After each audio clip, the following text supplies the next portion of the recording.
Hello everyone, welcome to my YouTube channel. आज की video में EHI-01 का कुछ इम्पोर्टेंट क्वेश्चन बताएंगे।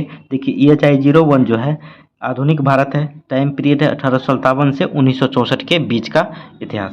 देखिए आधुनिक भारत में जो है इसके कुछ ऐसे क्वेश्चन बताएंगे जो आपके एग्जाम में टिप्पणी लिखने वाला क्वेश्चन आ जाता है। टिप्पणी लिखने वाला क्वेश्चन आ जाते हैं तो वो क्वेश्चन प्रत्येक क्वेश्चन 6-6 नंबर का रहता है। पहले वो क्वेश्चन देख लेते हैं। उससे पहले आप लोग से छोटा सा रिक्वेस्ट है कि जो भी न्यू स्टूडेंट इस चैनल पर पहली बार आए चैनल को सब्सक्राइब कर दें, वीडियो को लाइक कर दें। आइए देखते हैं कि कौन कौन सा क्वेश्चन टिप्पणी लिखने वाला बताने जा रहे हैं। देखिए ये क्वेश्चन, देखिए ये 100 शब्दों में आपको 100 शब्दों में लिखना होगा और प्रत्येक क्वेश्चन जो है 6-6 नंबर का रहेगा। तो इसमें से कहा जा रहा है कि दो ही लिखना है, मगर हम आपको ये चारों बताएंगे। पहला है आज़ाद हिंद फौज, दूसरा है रोलैक्ट अधिनियम, तीसरा है तेलंगाना आंदोलन, चौथा है गुट निरपेक्ष। सबका चर्चा करेंगे, ठीक है। और 100 शब्दों में इसको लिखने के लिए कहा जाता है टिप्पणी लिखने वाला में। ये आपके एग्जाम में कई बार पूछा गया और भाग 3 में ये क्वेश्चन रहता है। अब देखिएगा भाग 3 में 100 शब्दों में लिखना है तो इसमें से दो दो का ही आपको लिखना पड़ेगा, ठीक है। तो मगर हम चारों बता देते हैं क्योंकि चारों में से यदि कोई दो आ जाता है तो आप इसे लिख पाइएगा। तो आइए देखते हैं। देखिए मेरा वीडियो बनाने का उद्देश्य एक ही है कि आप लोग का रिवीजन हो जाए एक तरह से। यदि क्वेश्चन पढ़ें तो आपका रिवीजन हो जाए, यदि जो नहीं पढ़ा है तो उनको एक तरह से आइडिया मिल जाए कि इसमें से लिखना किस तरीके से है। देखिए आज़ाद हिंद फौज पहला है जो 6 नंबर का रहता है, 100 शब्दों में लिखना होगा। देखिए आज़ाद हिंद फौज का निर्माण बहुत से ऐसे क्रांतिकारी थे जो देश के लिए विदेशों में रहकर काम कर रहे थे। तो यहाँ इसका मतलब ये हुआ कि जो देश के थे मगर विदेशों में रह के काम कर रहे थे, किसके लिए? तो ब्रिटिश ईस्ट इंडिया कंपनी के लिए, ठीक है। इनमें से एक रास बिहारी बोस भी थे जो अंग्रेज सरकार की गिरफ्त से बचने के लिए 1915 से जापान में फरारी जीवन जी रहे थे। तो उसी में से एक रास बिहारी बोस भी थे जो फरार हो गए थे और फरार होकर जापान चले गए थे 1915 में और फरारी जीवन बिता रहे थे। उन्होंने युद्ध द्वारा प्रदान किए गए अवसर का लाभ उठाकर अंग्रेजों के खिलाफ सशस्त्र संघर्ष चलाने के लिए भारतीयों को संगठित किया। जो भारत बाहर में जो अंग्रेजों के साथ या अंग्रेजों के लिए लड़ रहे थे किसी दूसरे देश के लिए, तो उनको संगठित कर लिया और उन एक नया सेना बनाया था। तो आइए इसको आगे देखते हैं और अच्छे तरीके से देखिए। भारतीयों को संगठित किया। बहुत से ऐसे भारतीय सैनिक थे जो अंग्रेजों की ओर से लड़ रहे थे। जापानियों ने दक्षिण पूर्व एशिया में अंग्रेजों को हटाने के बाद बहुत से भारतीय सैनिक को युद्धबंदी बना लिया। तो देखिए यहाँ पे आप एक चीज़ समझ लीजिए कि प्रथम विश्व युद्ध में जो था वो जापान जो था ब्रिटेन के साथ ही था और द्वितीय विश्व युद्ध में जापान जो था ब्रिटिश के विरोध में था। तो ब्रिटेन में जो सैनिक थे वो भारत के ही सैनिक वहाँ से ब्रिटेन की सहायता कर रहे थे, ब्रिटेन की सेना में थे। तो जापान ने जिन भारतीय सैनिकों को बंदी बनाया था तो उनको कहा गया था, उन्हीं में से एक मोहन कुमार नाम का एक व्यक्ति था जिसको कहा गया था कि आप इन सबको मिला के अंग्रेजों के खिलाफ इसका इस्तेमाल करिए, ठीक है। देखिए एक जापानी सैनिक अधिकारी मेजर फुजीवारा, ठीक है, एक जापानी अधिकारी फुजीवारा था ने एक युद्धबंदी कैप्टन मोहन सिंह, हम बताएं मोहन सिंह को समझाया कि वह भारत की स्वतंत्रता के लिए जापानियों के साथ मिलकर काम करे। मार्च 1942 में टोक्यो में भारतीयों की एक कॉन्फ्रेंस बुलाई गई और उन्होंने इंडियन इंडिपेंडेंस लीग की स्थापना की। इसके बाद बैंकॉक में जून 1942 एक कॉन्फ्रेंस हुई जिसमें रास बिहारी बोस को लीग का अध्यक्ष चुना गया और यही Indian national army Azad Hind फौज के गठन का निर्णय लिया गया। कैप्टन मोहन सिंह को आज़ाद हिंद फौज का कमांडर नियुक्त किया गया। अब तक जो था इसमें 40,000 भारतीय सैनिक आ चुके थे। इस आंदोलन ने नवगठित सैन्य आंदोलन के नेतृत्व के लिए सुभाष चंद्र बोस को आमंत्रित किया था भारत से। ठीक है, तो सुभाष चंद्र बोस भी यहाँ से भाग के वहाँ गया था। ठीक है, सुभाष चंद्र बोस भारत से निकलकर 1941 में बर्लिन पहुँच गए। सुभाष चंद्र बोस जो थे वह यहाँ पे ब्रिटिश ईस्ट इंडिया कंपनी से बच के 1941 में जो है बर्लिन पहुँच गए थे। ठीक है, जून 1943 में वे टोक्यो आए और फिर जुलाई में सिंगापुर में वे आज़ाद हिंद फौज में शामिल हो गए। रास बिहारी बोस ने नेतृत्व में सुभाष चंद्र बोस को सौंप दिया। तो रास बिहारी बोस ने आज़ाद हिंद फौज का नेतृत्व जो है सुभाष चंद्र बोस को सौंप दिया और एक आज़ाद हिंद सरकार का गठन किया गया। नवंबर 1943 में जापानियों ने अंडमान और निकोबार द्वीप समूह का प्रशासन आज़ाद हिंद फौज को सौंपने के आइए अब आगे देखते हैं। देखिए, अपने निर्णय की घोषणा की। इस तरह भारत की स्वतंत्रता के लिए आज़ाद हिंद फौज के साहसिक संघर्ष की शुरुआत हुई। तो देख लिए आज़ाद हिंद फौज का किस तरह से गठन हुआ, इसमें से कौन कौन व्यक्ति प्रमुख थे, सारा चीज़ देख ली। तो आइए एक नेक्स्ट देखते हैं रोलेक्ट अधिनियम, रोलेक्ट एक्ट, जो आप काफ़ी बार सुने होंगे। इसको किस तरह से आप लिखिएगा। ठीक है, देखिए अब रोलेक्ट एक्ट समझते ही हैं। रोलेक्ट अधिनियम जिसमें था क्या कि यह न कोई वकील न कोई समय डायरेक्ट इसमें एक्शन लिया जाता था और आदमी को पकड़ के जेल में डाल दिया जाता था 2 सालों के लिए। ठीक है, तो रोलेक्ट अधिनियम। ठीक है, देखिए रोलेक्ट सत्याग्रह 1917-18 में गांधी जी ने राष्ट्रव्यापी मुद्दे पर कुछ विशेष ध्यान नहीं दिया था। उन्होंने एनी बेसेंट की नज़रबंदी का विरोध किया था और अली बंधुओं, जिसमें अली बंधु किसको कहा जाता था, मोहम्मद अली और शौकत अली को, की जेल से रिहाई की भी मांग की थी। अली बंधु खिलाफत को लेकर गिरफ्तार किए गए थे। उस समय के अन्य राजनीतिक नेताओं की भांति गांधी जी ने सुधार प्रस्तावों में कोई विशेष रुचि नहीं ली थी, लेकिन जिस समय अंग्रेजी सरकार ने रोलेक्ट एक्ट को पारित करने का निर्णय लिया तो गांधी जी ने राष्ट्रीय राजनीतिक में सक्रिय रूप से हिस्सा लेने का निर्णय लिया। तो रोलेक्ट एक्ट पास होने के बाद ही गांधी जी ने सक्रिय रूप से भारतीय राजनीतिक में आने का प्रयास किया था। ठीक है, तो आइए आगे देखते हैं। अब देखिए रोलेक्ट एक्ट 1917 में भारतीय सरकार ने जस्टिस सिडनी रोलेक्ट, ठीक है, रोलेक्ट एक्ट जो पारित किया गया था, इसका जो अध्यक्ष था वो जस्टिस सिडनी रोलेक्ट इनका नाम था, की अध्यक्षता में एक कमेटी का गठन किया गया था जिसका उद्देश्य क्रांतिकारियों के कार्यों की जांच पड़ताल करते हुए उनके दमन के लिए कानून प्रस्तावित करना था।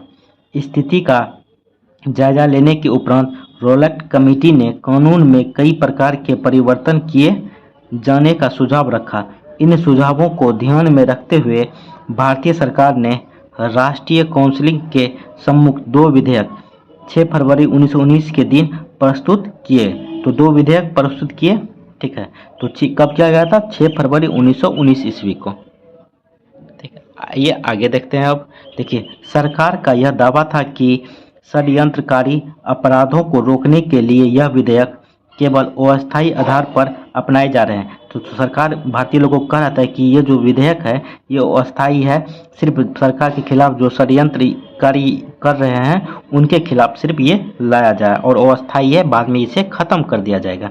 देखिए भारत की राजनीतिक में महात्मा गांधी का आगमन और उनकी विचारधारा, ये विधेयक वास्तव में जो प्रतिबंध युद्ध के दौरान लगाए गए थे उन्हें अस्थायी रूप देने के उद्देश्य से प्रेरित थे। इनके अंतर्गत अपराधियों पर एक विशेष न्यायालय के द्वारा मुकदमा चलाया जा सकता। आइए अब आगे देखते हैं। मुकदमा जो था एक विशेष अदालत के द्वारा चलाया जाता था जिसमें कि 3 हाई कोर्ट के जज सदस्य होते थे, मतलब होने थे। तो हाई कोर्ट के 3 जज होते थे जो फैसला करते थे। इस न्यायालय के निर्णय के विरुद्ध अपील का कोई प्रावधान नहीं था। तो जो न्यायालय अब दे दिया फैसला तो इसके विरोध में आप कहीं पर भी नहीं जा सकते थे और न्यायालयों की कार्रवाई भी खुले तौर पर नहीं होनी थी। किसी भी व्यक्ति को बिना वारंट के गिरफ्तारी किया जा सकता था, इसमें इस एक्ट में था। ठीक है, या उसकी तलाशी ली जा सकती थी। बिना मुकदमा चलाए ही किसी भी व्यक्ति को 2 वर्ष तक जेल में रखा जा सकता था। भारतीय राष्ट्रवादियों की यह धारणा थी कि यह बिल उस पर गैर सरकारी और सरकारी जनमत को संतुष्ट करने के लिए लाए गए थे, जिसने कि मॉन्टेग्यू सुधार प्रस्तावों का विरोध किया था। ठीक है, तो मॉन्टेग्यू चेम्सफोर्ड आपको हम बता दिए हैं ये क्या था। जो आप यदि आप ये नहीं देखे हैं तो आप मेरे प्लेलिस्ट में जाके ये वीडियो देख सकते हैं। क्या कि मॉन्टेग्यू चेम्सफोर्ड सुधार जो काफ़ी इंपॉर्टेंट हो जाता है आपके एग्जाम के लिए, तो ये बता दिए। ये अलग से 12 नंबर का पूछता है क्वेश्चन, तो इसको हम अलग से बता दिए हैं। देखिए, तेलंगाना आंदोलन। देखिए, ये आंदोलन जो था काफ़ी बड़ा आंदोलन था। आप जानते हैं कि तेलंगाना राज्य बना 2014 में, जो कि 29वां राज्य बना, मगर अब 28वां राज्य है। तो तेलंगाना आंदोलन का पृष्ठभूमि क्या आंदोलन का विद्रोह था वो हम जानते हैं। ठीक है, तेलंगाना आंदोलन, तेलंगाना विद्रोह 1946 ईस्वी में हैदराबाद रियासत में प्रारंभ हुआ। किसानों ने जमींदार तथा निजाम के अधिकारियों के खिलाफ आंदोलन किया। तो किसान ने किसके खिलाफ? जमींदार और निजाम अधिकारियों के खिलाफ यह आंदोलन शुरू किया था। इस आंदोलन में किसानों को राहत दिलाने के लिए कई सभाएं का आयोजन किया गया, जिसमें साम्यवादियों का नेतृत्व था। तेलंगाना आंदोलन आधुनिक भारतीय इतिहास का सबसे बड़ा कृषक गुरिल्ला युद्ध था, जिसने 3000 गांवों को प्रभावित किया। हैदराबाद में 1948 ईस्वी में भारतीय सेना के प्रवेश तक यह विद्रोह मुख्य रूप से निजामशाही के खिलाफ चलता रहा।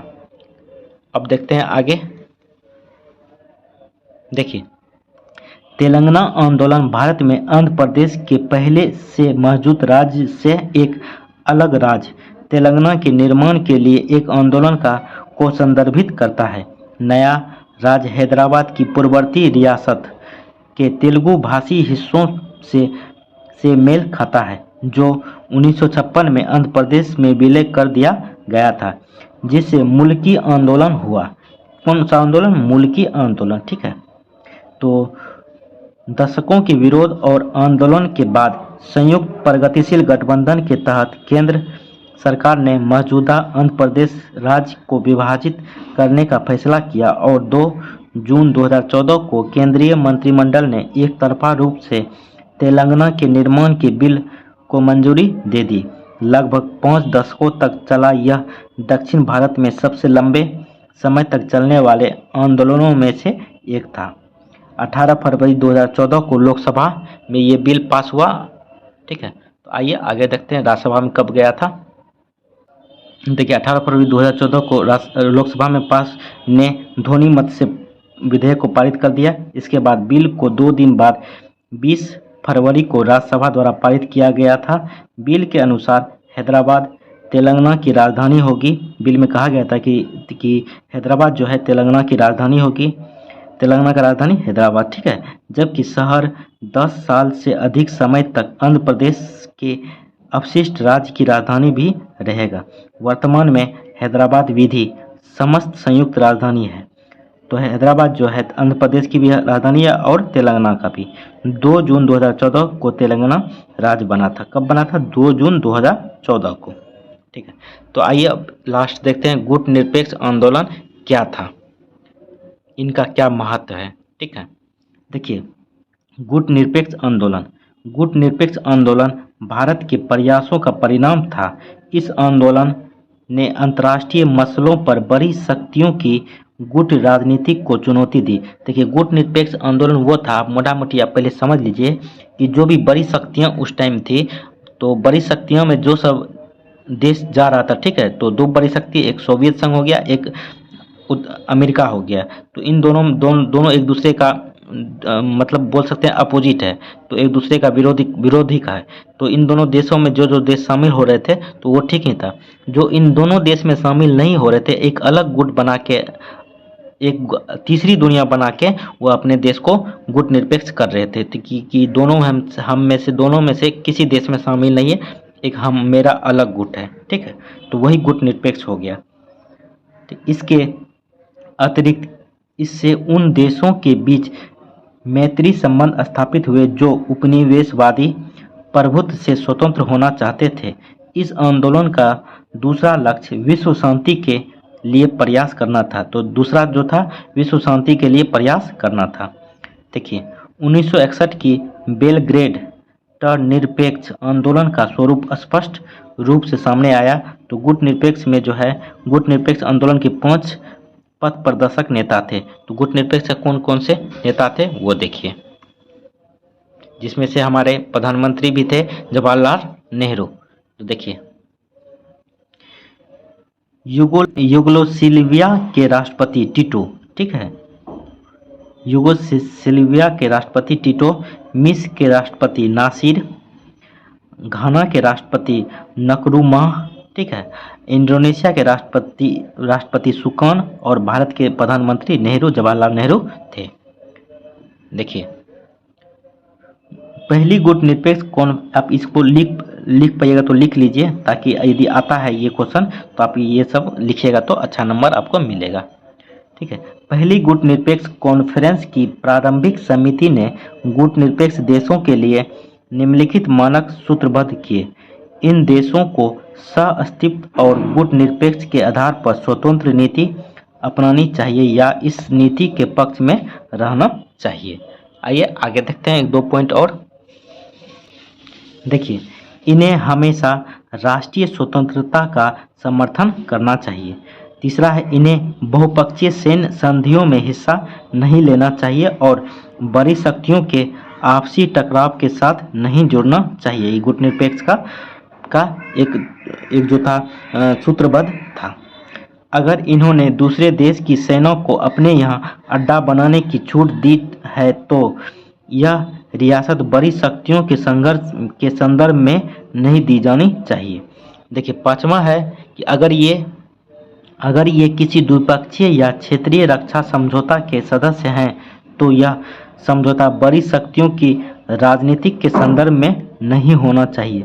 साधारणतः गुट निरपेक्ष कॉन्फ्रेंस हर तीसरे साल होती है। इसकी दूसरी बैठक 1964 में काहिरा में हुआ था। ठीक है, चलिए यहीं तक रहने देते हैं। कैसा लगा वीडियो कमेंट करके आप लोग ज़रूर बताएं। चैनल को सब्सक्राइब नहीं करते हैं, चैनल को भी ज़रूर सब्सक्राइब करें, वीडियो को लाइक करें। चलिए थैंक यू दोस्तों, जय हिंद।